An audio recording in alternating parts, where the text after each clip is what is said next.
Hi, fourth graders. So, today we started off with a little bit of review time to get ready for our Southwest State quiz. So, pause the video while you quiz yourself on the 4 states and gather your materials for today. Okay, let's get started. Today we only read one page. We read the Towards Statehood page. Okay, so let's go ahead and read through that page together, just like we did in class, and then we'll answer our notebook pages. So, Towards Statehood. It's 1830, and your family has been living in Texas for 3 years. The farm and fields finally feel like home, but sometimes you still miss your old house in Missouri. Then one night, you hear your parents talking and wonder if you'll have to go back there. They're upset with the Mexican government, which rules over Texas. First, they raise our taxes, your father says, and now they want to keep out all Americans. Your mother says, it's wrong, but what can we do? For more than 200 years, Spain ruled most of the southwest region, including Mexico and Texas. In 1821, Mexico won its freedom from Spain and took control of much of the southwest, including Texas. But settlers in Texas had come from many places beside Mexico. Most were from the United States. The Mexican government wanted to keep Americans from settling in Texas. First, it raised taxes in the territory. Then it stopped letting people come in from the United States. Many people in Texas thought these laws were unfair. So because people are starting to think things are unfair, do you think they might start to kind of argue or start fighting? Let's read and see. I'm going to read down here about Stephen F. Austin. Stephen F. Austin set up the first major colony of English-speaking people in Texas. He's known as the father of Texas. After Mexico passed the laws to stop Americans from coming to Texas, he told other settlers, "We must defend our rights ourselves and our country." Soon, Texas and Mexico were at war. On March 6, 1836, at a fort called the Alamo, Mexican forces defeated a small group of Texans. But for Mexico, it was the beginning of the war. Because how do you think the rest of the United States responded to that? Pretty angry and upset, right? They destroyed the Alamo and all the people in it. Okay? So let's read what happens after the Alamo. After the Alamo, Texans were even more determined to be free. On April 21st, 1836, so just a few days later, but a little over a month, Texan soldiers took a larger Mexican army by surprise. The men ran into battle yelling, "Remember the Alamo!" Soon after, Texas won the war and became an independent nation, the Republic of Texas. In 1845, Texas joined the U.S. as the 28th state. So what do you think this is a flag of? Is it the United States? No, it's Texas's flag. Can you infer why they might call it the Lone Star State? Their flag has just one star. We thought in class they might have one star because it was its independent nation, so it's all by itself. That's why there's one star.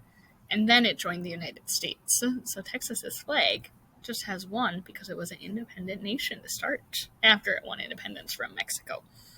Good. All right, let's read under the portrait here, okay, and figure out who this guy could be. Mexico owned other parts of the Southwest, including the areas that are now Arizona and New Mexico. In the mid-1800s, President James K. Polk wanted the United States to become bigger. From 1846 to 1848, the two nations fought the Mexican-American War over those southwestern lands. After the U.S. won, many Americans moved west.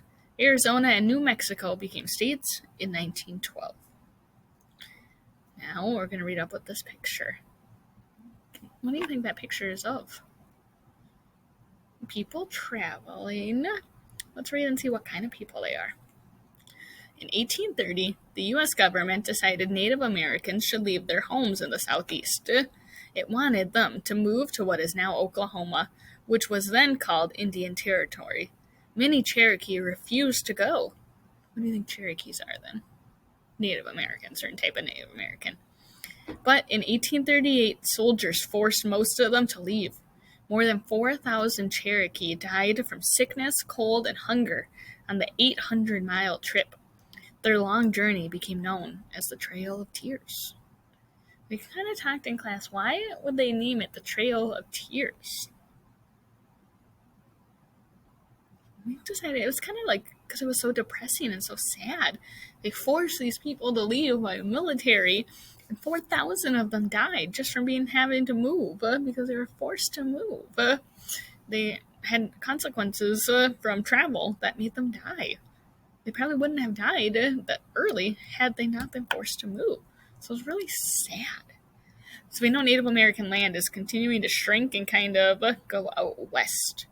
Let's read our last little bit. In 1889, the U.S. government opened parts of the Indian Territory to settlers, so land that was previously set just for Native Americans.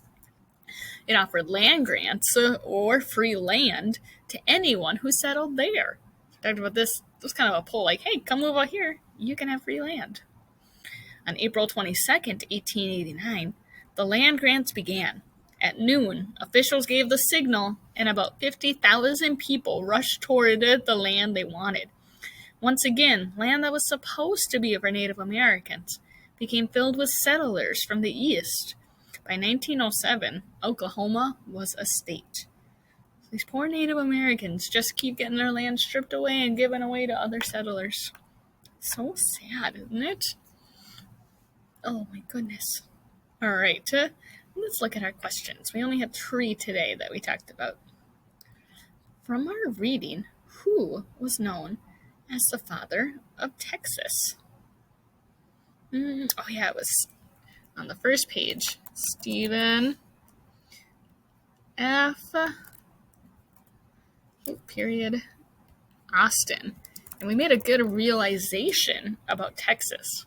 Think, what's the capital of Texas? Austin. Where in the world would they have gotten that idea from? From Stephen F. Austin. Yeah, they named the capital after him. All right, so why did the Texan soldiers yell, "Remember the Alamo," as they ran into battle with the Mexican army? I think we kind of talked about there's kind of maybe 2 reasons they might have done this. Number 1, to remind Texan soldiers why they are fighting, right? We're fighting because we're angry, we're mad. And 2, we talked about to warn the Mexican soldiers that they are angry. They're not going to just give up and not fight. They're really angry about the Alamo. All right. And then how did the westward migration of settlers affect American Indian tribes? What happened to those Native Americans because of people moving out west?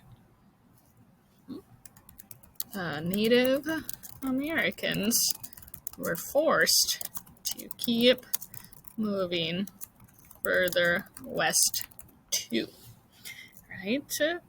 For example, the Trail of Tears happened to Native Americans. They were forced to move. How many of them, you remember? 4,000. And that's all we did today for social studies. Next time we'll read a few more. We got 1, 2, 3, 4 more sections to read through. Thanks for joining.